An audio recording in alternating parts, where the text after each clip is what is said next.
NASA hearing on UFOs and That UAP. includes some recently declassified footage and trends for discussion. Next slide, please. So some of you probably saw a version of this at the open hearing last month. This is an overall review of all of the analytic trends of all the cases that we have to date. While the numbers may have changed a little bit, the overall trends remain the same. Most of what we are seeing reported by aircraft are at the altitudes where we fly aircraft. That should not be a surprise. You will note, however, that I have no space reports and I have no maritime reports. That is notable, even though we are looking across all of those domains.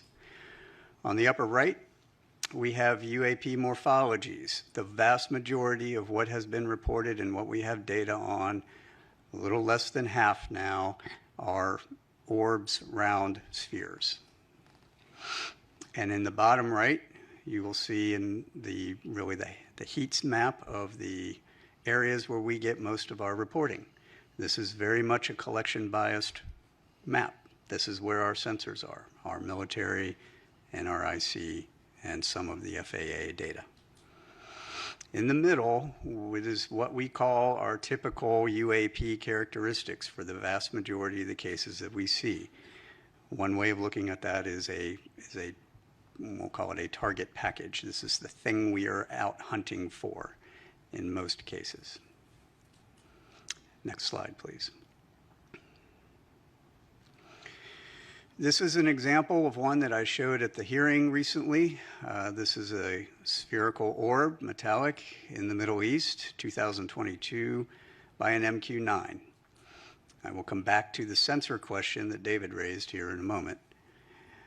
This is a typical example of the thing that we see most of. We see these all over the world, and we see these in making very interesting apparent maneuvers. This one in particular, however, I would point out, demonstrated no enigmatic technical capabilities and was no threat to airborne safety. While we are still looking at it, I don't have any more data other than that. And so being able to come to some conclusion is going to take time until we can get better resolved data on similar objects that we can then do a larger analysis on. Next slide, please. I'm going to let this play through. This is a newly released video. You'll notice there are two dots moving back and forth. There is a plane at the bottom that's moving across the screen, and now there are three dots moving back and forth. The moving back and forth is from the sensor and the platform that's collecting it. This is a P3 on a training mission in the Western United States.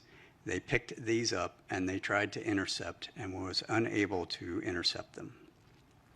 Apart from that motion, and you'll see a little bit of defocusing from the sensor itself, there is no other oddity about this, except for the fact that they couldn't catch them.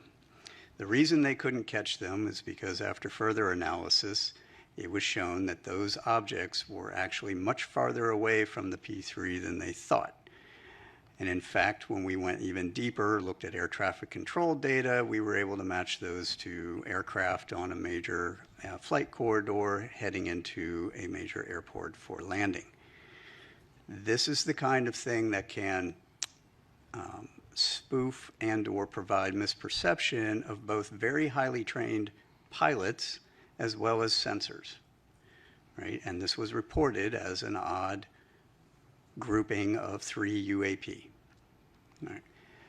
That is not to say that the pilots didn't know what they were looking at, or they knew what they were looking at, but they weren't really sure.